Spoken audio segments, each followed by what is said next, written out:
अब 30 शब्दों में जो है हमें उत्तर देना है परंपरागत और गैर परंपरागत ऊर्जा साधन। देखिए ये क्वेश्चन जो है बहुत टाइम से पढ़ते हुए आ रहे हैं, पहली क्लासेस में जो है आपने देखा होगा कि रिन्यूएबल और नॉन रिन्यूएबल सोर्सेज जो होते हैं, जैसे यहाँ पर इस पिक्चर में भी दिखाया गया। परंपरागत कौन कौन से, जैसे कोल यानी कोयला, ऑयल जो है पेट्रोल वगैरह डीजल वगैरह आप यूज कर रहे हैं, नेचुरल गैस यूज करते हैं, केरोसिन यानी कि मिट्टी का तेल जो हम यूज करते हैं, जो पहले जो है सरकार के द्वारा दिया जाता था, अब जो है राशन में वो नहीं दिया जाता। क्यों? क्योंकि इनसे जो है प्रदूषण बढ़ता है। प्रदूषण जो है कम करने के लिए जो है ये जो है चीजें हमें कम यूज करनी चाहिए। तो हमें किधर जाना चाहिए, हमें इधर जाना चाहिए, यानी कि कौन कौन से, सोलर, हाइड्रो, विंड एनर्जी, ये इन की तरफ जाएंगे। तो ये जो है ऊर्जा के गैर परंपरागत ऊर्जा के साधन है। तो इन्हें क्यों यूज करना चाहिए? क्योंकि हमारा पर्यावरण जो है दूषित ना हो, प्रदूषित ना हो, उससे बचाने के लिए।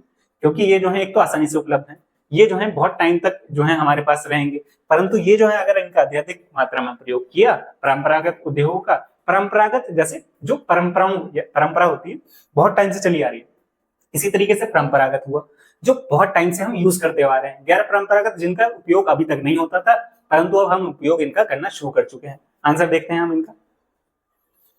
परंपरागत ऊर्जा साधन और गैर परंपरागत ऊर्जा साधन। ऊर्जा के परंपरागत जो स्रोत हैं वे हैं जो उपयोग जिनका बहुत काल से हो रहा है, यानी कि बहुत समय से हो रहा है, बहुत पहले से हो रहा है। और वहीं जो है गैर परंपरागत उद्योग जो स्रोत हैं हमारे, उनकी पहचान कैसे की जाती है कि उनका उपयोग जो है अभी हाल में से शुरू किया है, हाल के दिनों यानी कि कुछ वर्षों से ही हमने इसकी शुरुआत की है। उदाहरण क्या रहा, जैसे कोयला हम बहुत पहले से यूज करते हैं। प्राकृतिक गैस हुई, पानी और जलाऊ। पानी यहाँ पे नहीं होगा, जलाऊ मतलब जलाऊ लकड़ी, यानी कि लकड़ियों का प्रयोग भी जो है इस तरीके से कर रहे हैं।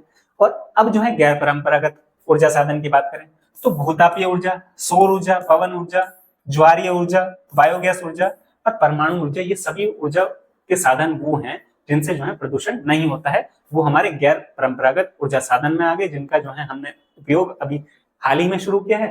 और परंपरागत जो ऊर्जा साधन है वो जिनका उपयोग हम बहुत वर्षों से कर रहे थे और उनसे जो है प्रदूषण होता है। देखिए 2 पॉइंट हो गए, बहुत वर्षों से कर रहे थे, दूसरा प्रदूषण होता है, तीसरा आप उनका उदाहरण लिख देंगे, कोयला, पेट्रोल, डीजल, ये सभी जो है प्राकृतिक गैस जिनका उपयोग जो है हम बहुत सालों से कर रहे हैं, पर इनसे जो है प्रदूषण भी होता है। ये आपने उदाहरण भी लिख दिए। इस तरीके से आप अपना आंसर लिख सकते हैं।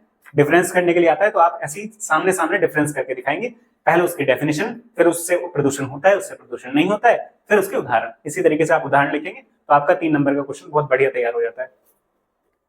अगर आपको वीडियो पसंद आ रही है तो वीडियो को लाइक कीजिए, शेयर कीजिए, चैनल को सब्सक्राइब कीजिए, टेलीग्राम चैनल को ज्वाइन कीजिए, आपको वहां से पीपीटीज, पीडीएफ्स मिल जाएंगी। और थैंक यू, जय हिंद।